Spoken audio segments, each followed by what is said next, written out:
día de hoy vamos a tocar el tema de bancarización. Bancarización es un tema muy importante para todos los contribuyentes, aquellos que realizan compras y ventas iguales o superiores a 50.000 bolivianos están obligados a hacer este registro. Es en ese sentido que vamos a tocar el tema específicamente hoy día. Lo que tenemos que ver es el marco normativo. ¿Cuáles son las normativas que nos instruye que tenemos que hacer esto? Siempre va a estar la ley 2492 y la resolución normativa 17 del 2015. En este establece el formato que yo tengo que seguir para realizar este archivo. Entonces es muy importante como contribuyente, en caso de que yo tenga dudas, tengo que acudir a esta resolución normativa. ¿Cuál es el objeto de la normativa como tal? Es determinar cuando nosotros tenemos cualquier compra o venta igual o superior a 50.000 bolivianos, estoy obligado a hacer una bancarización. Ustedes dirán, ¿qué es una bancarización como tal? Simplemente es el respaldo por medio de una entidad financiera de esa transacción. ¿Qué quiere decir? Que tiene que pasar por una entidad financiera. Tenemos que tener un cheque, un depósito, un giro, de manera que exista, que haya ocurrido esa transacción. ¿Cuáles otras de los alcances de la normativa? Están alcanzadas todas las empresas unipersonales, jurídicas, instituciones públicas, personas naturales, incluso los dependientes que tienen una compra o una venta igual a superior a 50.000 bolivianos están alcanzados con esta resolución normativa. Es muy importante que nosotros sepamos, por eso, este tema de bancarización. ¿Cuáles son las definiciones que nosotros tenemos que saber y tener claro? Primero, ¿qué es una transacción? Una transacción es el hecho que ocurre una compra o una venta donde existe la erogación de dinero. Importante, tiene que haber el efectivo como tal, la transacción como tal, para que pueda haber una bancarización. Cuando existen intercambios de servicios, no corresponde, por más que los montos sean altos, no corresponde bancarizar, porque no hay ese flujo de efectivo. El segundo tema importante es las transacciones que estén obligadas a tener un documento de respaldo. El documento de respaldo es aquel que es emitido por una entidad financiera autorizada por la ASFI. ¿Qué quiere decir esto? Que tiene que pasar por el banco. Tenemos el voucher, tenemos los cheques, tenemos las órdenes de transferencias o los depósitos. ¿Qué quiere decir esto? Que ha pasado por el banco, ha salido de mi cuenta y ha ingresado a otra cuenta. En realidad eso es la bancarización. Una de las definiciones que esta resolución normativa establece es, para que aclaremos un poquito, son los contratos de trato sucesivo. Es un tema muy importante donde genera muchas dudas para los contribuyentes. El contrato de trato sucesivo es un contrato de realización continua. ¿Qué quiere decir? Que no se va cortando en el tiempo. Yo he contratado un servicio, generalmente tenemos el ejemplo de los alquileres. Mi contrato puede superar los 100.000 bolivianos, pero de carácter mensual yo no pago arriba de 50.000 bolivianos. Es por eso que yo no bancarizo estos contratos de trato sucesivo. Que quede claro, si es que yo en un mes, por X o Z motivo, facturo igual o superior a 50.000 bolivianos, solamente ese periodo voy a bancarizar, pero el contrato como tal, no. Existen contratos abiertos y contratos cerrados. Los contratos abiertos es aquellos que nos dicen que podemos realizar una actividad y ponen un precio tentativo, pero está abierto. Puede ser que nunca ocurra la transacción como tal. En cambio, un contrato cerrado es donde nosotros ya estipulamos cuál va a ser el servicio que me van a dar y cuánto va a ser lo que yo voy a pagar. Si ocurre eso, yo tengo la obligación de bancarizar ese contrato cerrado. ¿Por qué? Porque ya me están definiendo cuál va a ser el servicio y cuánto va a ser el monto a pagar. Entonces es importante que nosotros, cuando veamos este tipo de contrato y qué es un contrato de trato sucesivo, aprendamos a hacer la diferencia. Los servicios básicos son uno de los que influyen dentro del contrato de trato sucesivo. La prestación, si es que yo tengo un internet de carácter anual, puede ser que supere más de los 50.000 bolivianos, pero de carácter mensual no, por ende tampoco bancarizo. Entonces, una vez que ya hemos definido qué es una transacción, qué son los documentos de respaldo y qué es un contrato de trato sucesivo, pues nosotros ya podemos ingresar a las definiciones como tal. ¿Cuáles son los documentos de pago existentes en Bolivia? Tenemos los cheques, tenemos las órdenes de transferencia electrónicas, los vouchers de tarjetas de débito, tarjetas de crédito, tenemos las cartas de crédito y también hemos abierto la opción de que la banca puede ir creando otros documentos. Siempre y cuando sea emitido por el banco, vamos a poder registrarlos. ¿Cuáles son los requisitos mínimos que tiene que tener un documento de pago? Tiene que tener la fecha, tiene que consignar el importe y tiene que indicarnos, sobre todo, cualquier documento que ha pasado por una entidad financiera genera un número único para poder identificarlo. Entonces, ese número tiene que también estar referido. Con estos datos, nosotros ya vamos a poder hacer nuestro registro de bancarización. Ahora, dentro de los cheques no es necesario que tenga el nombre o el NIT del contribuyente, es muy importante, basta con que esté el nombre del titular de la cuenta. Muchas veces nosotros incurrimos en que como empresa unipersonal mando al mensajero o mando a una tercera persona a que haga el depósito por una compra que yo estoy realizando de mi empresa. Lamentablemente en el depósito consignan el nombre de la secretaria, de una tercera persona y no del que está realizando la transacción. Es muy importante hacer recuerdo eso. En los bancos indicar que consignen el nombre del depositante, que en este caso tiene que ser el titular del NIC. ¿Por qué? Porque yo tengo la obligación de hacer esa bancarización. Luego, ¿qué sucede si es que yo no realizo una bancarización? Nunca he hecho el registro. En el caso del IVA, cuando estamos hablando específicamente del impuesto al valor agregado y yo me estoy beneficiando de un crédito fiscal, si es que yo no he hecho la bancarización, me van a anular ese crédito fiscal. Es como si no hubiese existido esa transacción. Por ende, yo como contribuyente voy a perder ese crédito fiscal. Si es que estoy haciendo una venta y no lo he bancarizado, viceversa, voy a tener que pagar sí o sí ese 13%. No importando que yo tenga crédito fiscal de otras gestiones o del mismo periodo, no me va a servir para compensar, voy a tener que efectivamente cancelarlo. Para el impuesto a las utilidades de las empresas, yo voy a tener que, si estoy haciéndolo ingresar como un gasto deducible, de igual forma tiene que estar reflejado que ha ocurrido una bancarización. Tiene que estar mi documento de respaldo. Caso contrario, tampoco me va a servir como un gasto deducible. ¿Eso qué quiere decir? Que van a disminuir mis gastos y voy a tener que igual pagarlo. Si estoy con el régimen complementario al IVA, si tengo la actividad de alquileres y lo estoy utilizando esa compra, de igual forma tengo que tener el documento de respaldo. Si no, ese crédito fiscal tampoco va a ser considerado. Existen 3 etapas donde nosotros vamos a hacer una bancarización y esto es sumamente importante para que nosotros tengamos claro. Esta es la clave para que yo pueda hacer mi bancarización. Existen 3 tipos. Lo que nosotros tenemos que tener en nuestra cabeza claro es que una bancarización ocurre y se efectiviza cuando yo tengo el documento de pago y la factura. Tengo que tener ambos para hacer la bancarización. Es por eso que se crean estos 3 escenarios. El primer escenario es cuando yo he realizado el pago y en el momento me han entregado la factura. Entonces tengo los dos. ¿Con qué fecha voy a consignarlo? Con la fecha de la factura. En ese periodo no va a haber problema porque he pagado y me han dado la factura, es en el momento. Registro siempre con la fecha de la factura. El segundo es cuando yo he realizado un pago por anticipado. Primero me han depositado el cheque y luego he emitido la factura. Cuando ocurre eso, yo recién voy a poder hacerlo cuando tenga la factura, con la fecha de la factura. ¿Ya? Primero he tenido el pago, solamente con el pago yo no puedo hacer la bancarización, necesito la factura. Es por eso que cuando ya me entregan la factura, ya tengo los 2 documentos y voy a hacer la bancarización. ¿Con qué fecha? Con la fecha de la factura.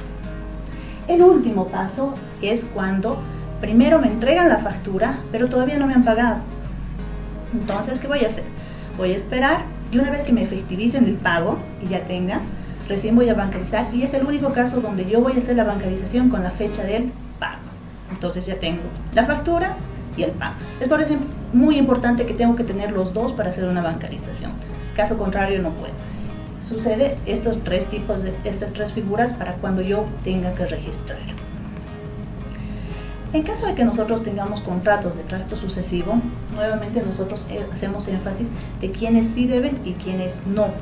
Hay muchas consultas en cuanto a si los alquileres o la prestación de pasajes aéreos tienen la obligación de hacer una bancarización. Si son contratos abiertos, ejemplo, muchas veces contratamos una agencia de viajes para que nos den nuestros boletos aéreos. Si bien la tenemos un contrato por escrito, no hay un monto fijo de cuánto vamos a gastar con esa empresa determinada. Si en un mes yo utilizo o es igual o mayor a 50.000 bolivianos, voy a hacer la bancarización. Tenemos que tener claro que es en una transacción que se realiza una compra o una venta igual o superior a 50.000 bolivianos, que sea la actividad desarrollada en territorio nacional. Es sumamente importante esto. ¿Por qué? Porque son los requisitos mínimos que yo tengo que tener claro que me establece la norma para hacer una bancarización. Luego, ahora vamos a pasar un poquito a lo que es el registro del archivo como tal. Lo primero que nosotros tenemos que saber, ¿quiénes están obligados a hacer una bancarización? Si soy contribuyente Newton, si soy contribuyente Newton específico, ¿cómo lo voy a enviar? Tanto los contribuyentes Newton como los contribuyentes Newton específico están obligados a registrar y a enviar esta información a través de su oficina virtual. En caso de los otros contribuyentes que tenemos, que son el RCIVA, los dependientes, solamente lo adjuntan el documento de respaldo a sus facturas. Yo voy a llenar mi formulario 110, voy a presentar mi factura y voy a adjuntar el documento de pago. No envío esa información. ¿Quiénes lo envían? Los contribuyentes Newton específicos que tienen NIT, ellos tienen la obligación de enviarlo. Si yo estoy como dependiente o yo estoy presentando como adjunto en mi formulario 610, en el formulario 110 no lo envío, solamente lo tengo de respaldo. Ahora vamos a ver un poquito, y es sumamente importante saber cuándo yo lo tengo que enviar. Con esta resolución normativa 17 del 2015 nos establece que ahora los envíos son de carácter anual. Solamente para la gestión 2015 ha sido de carácter semestral. A partir de esta gestión 2016, todo lo que ocurra desde enero hasta diciembre, yo recién lo voy a enviar en el mes de febrero de la gestión 2017. Es importante que nosotros sepamos eso. Ahora, ¿cómo yo lo voy a hacer? Yo tengo que generar un solo archivo donde va a estar el compendio de todas las transacciones, todas las bancarizaciones que hayan podido generarse en la gestión, en un solo archivo. Eso yo lo voy a enviar en mi vencimiento. Los vencimientos están fijados según la normativa. Los que terminan en 0 y 1 tienen que enviarlo hasta el 5 de febrero. Los que están 2 y 3, 6 de febrero, 4 y 5, 7 de febrero, 6 y 7, 8 de febrero y 8 y 9, 9 de febrero. Entonces, estos son los vencimientos que ya están establecidos por la normativa. Todo lo que ha ocurrido de enero a diciembre voy a enviarlo en esas fechas.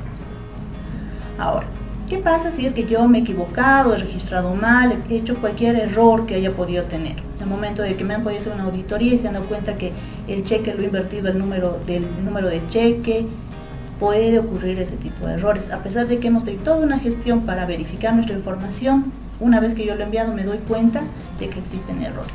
Tengo un plazo de 30 días para rectificarlo. Pasados esos 30 días, si es que yo hago una rectificación, me va a generar una multa, un incumplimiento.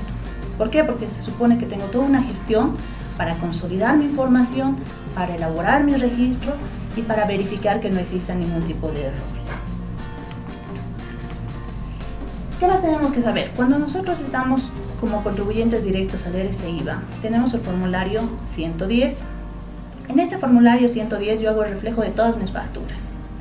Tengo que adjuntar al mismo las facturas originales. Ojo, solamente me sirven como respaldo de crédito fiscal las facturas originales. No me sirven fotocopias legalizadas ni ningún otro tipo de documento, por eso es que es tan importante la factura. Y para respaldar una transacción que sea igual o superior a 50.000 bolivianos, el documento ya puede ser un cheque, una fotocopia del cheque, una fotocopia del voucher, o muchas veces tenemos contratos de que nos hemos hecho préstamos bancarios, igual nos sirve como respaldo. Si es que yo no lo presentaría, yo estoy como dependiente y presento mi formulario 110 a mi agente de retención y no tiene el documento de respaldo, me lo van a rechazar. No me va a servir para crédito fiscal, entonces es importante que eso nosotros sepamos. Este es el formato del archivo de compras. El formato de archivo de compras está dividido de forma que la primera parte va a consignar todos los datos referentes a la factura y la segunda parte nos va a hablar sobre el documento de pago, o sea, el cheque o el documento con el cual hemos pagado, ¿ya? Entonces se divide en dos. En la primera columna nos indica cuál es la modalidad de la transacción que hemos elegido, si estamos haciendo al contado o a crédito. La segunda columna es para registrar la fecha de la factura o del documento. Por eso vamos a ir registrando en la primera, segunda columna. En la normativa nosotros lo tenemos de forma vertical, ustedes lo van a revisar en el archivo Excel de forma horizontal. Vamos a seguir una por una llenando de las columnas en base a la normativa. Entonces, la siguiente nos indica el tipo de la transacción. Existen tres tipos habilitados. La primera es cuando son facturas, con el numeral 1. Con el numeral 2 es retenciones. Puede existir una retención que sea igual o superior a 50.000 bolivianos, de igual forma corresponde que lo consignemos ahí. Y la tercera es para compra de inmuebles. Esta compra de bienes inmuebles solamente corresponde cuando va a formar parte de mi activo. Si yo como empresa unipersonal estoy comprando una oficina, esta oficina va a estar registrada y vamos a poder bancarizarla. Si yo me estoy comprando un departamento que va a ser uso personal, no corresponde. Solamente se bancariza todos los activos que van a ingresar. Importante, muchos contribuyentes aquí tienen la duda. Y el DUI. El DUI es una póliza de importación. Al principio dijimos que solamente son transacciones que ocurren en territorio nacional. Es en ese aspecto que ya no ingresan las DUIs. La siguiente columna nosotros tenemos que consignar el NID del proveedor, que lo vamos a sacar directamente de nuestra factura, nombre o razón social, el número de la factura, el número de documento cuando corresponda y el importe total. Aquí tenemos el importe. Este importe de la factura se supone que tiene que ser igual o superior a los 50.000 bolivianos. Luego tenemos el número de autorización. Cuando sea una factura del número 4, vamos a consignar para la compra de bienes inmuebles. Luego tenemos la siguiente columna, que es el número de cuenta del documento de pago. Es muy importante, si estamos hablando de libro de compras, en este número de cuenta nos indica la normativa consignar el número de cuenta del desembolso. ¿Qué quiere decir eso? ¿De dónde está saliendo el dinero? Si yo estoy comprando, ¿de dónde está saliendo el dinero para pagar? Por ende, en esta casilla yo tengo que consignar mi cuenta. Si yo estoy comprando, ¿de dónde voy a sacar? De mi cuenta. Entonces, en esta casilla voy a consignar mi cuenta. La siguiente parte ya es todo en cuanto a lo que se refiere al documento de pago. Vamos a colocar el monto del documento de pago, cuánto ha sido efectivamente pagado. Si es que nosotros utilizamos el numeral 2, que es crédito, obviamente puede ser que los pagos sean inferiores a 50.000. ¿Pero por qué? Porque ha sido en base a un contrato que, ejemplo, puede ser 100.000. Entonces es por eso que se van realizando varios pagos. Luego tenemos la otra columna, que son los montos acumulados. Aquí nos va a servir para que nosotros vayamos sumando todas las bancarizaciones que hemos hecho cuando es una compra a crédito, hasta que va a llegar a netearse este total del acumulado con el total de la transacción. Si era 100.000, vamos a hacer varios pagos y va a llegar a los 100.000. La siguiente tenemos el NID de la entidad financiera. Todas las entidades financieras tienen en su portal su número de identificación tributaria. Solamente es copiarlo y transcribirlo en esta columna. Luego tenemos el número del documento de pago, el número de cheque, el número de depósito, el número de transferencia. Como les decía al principio, es un número único generado por el banco. El tipo de documento. En esos tipos de documento hemos consignado solamente de carácter referencial. Pueden existir otros documentos donde nosotros vamos a consignar el numeral 10. Y finalmente tenemos la fecha del documento de pago. Como les decía, es por eso que nosotros consignamos dos fechas. Una fecha que es de la factura y otra fecha que es del documento de pago. ¿Por qué? Para que vamos a ir jugando en base a las modalidades que le hemos indicado de cuándo puede ocurrir una bancarización. Entonces, esta es la forma correcta de llenar nuestro archivo auxiliar para con el caso de compras para nuestra bancarización. Importante, ¿cuál es el nombre que tiene que tener? Compras, /, auxiliar, /, la gestión, el mes, la gestión, /, y el NIT. Continuando, vamos a ver el libro de ventas. El libro de ventas es muy similar al de compras, pero de igual forma vamos a hacer el desglose columna por columna. La primera nos indica la modalidad. Puede ser al contado o al crédito, en base a nuestras ventas que nosotros hemos realizado. Por eso nosotros vamos a hacer la discriminación. La fecha de la factura, para nosotros como vendedores va a ser estos datos mucho más fácil de llenar. El número de la factura, el número de la autorización de la misma, el número de contrato. En caso de que no exista un contrato, yo voy a consignar el numeral 0. Luego tenemos el número de autorización y el número de NIT de nuestro cliente, la razón social del mismo, en la siguiente columna. Finalmente tenemos la opción de la cuenta, importante para nosotros, cuenta de nosotros. En la normativa nos indica cuál es la cuenta receptora del pago. Si yo estoy realizando una venta, ¿a dónde va a ingresar ese pago? A nuestra cuenta. Es por eso que en esta columna igual vamos a consignar nuestra cuenta. Diferencia importante, cuando es de compras vamos a consignar nuestra cuenta, cuando es de ventas vamos a consignar nuestra cuenta. ¿Por qué se hace que en los dos registros esté nuestra cuenta? Porque ahí realmente vamos a poder nosotros hacer el cruce de información, verificar que si está saliendo de esta cuenta tiene que ingresar a la del otro contribuyente, del comprador al vendedor. Es por eso que siempre debemos consignar el número de nuestra cuenta. Luego en la siguiente columna tenemos el monto pagado mediante el documento de pago, el NID de la entidad financiera, como les decía pueden obtenerlo vía internet, el número del documento de la transacción del documento de pago, que tenemos que identificarlo y registrarlo. Luego el tipo de documento, tenemos si es cheque, depósito, de igual forma lo vamos a consignar. Esto solamente es de carácter enunciativo. Y finalmente la fecha del pago. Entonces siempre vamos a tener en cuenta lo que les decía al momento de la transacción, cuando tengo que bancarizar, lo mismo se va a jugar con esto de ventas. ¿Cuál es el nombre que tiene que tener este archivo? Ventas, /, auxiliar, /, mes, año, /, y el NID del contribuyente. Bueno, espero que esta capacitación sobre bancarización les sea de mucha ayuda. La intención del Servicio de Impuestos Nacionales es darle todas las herramientas para que ustedes cumplan con sus obligaciones y no tengan ningún tipo de inconveniente. Muchas gracias.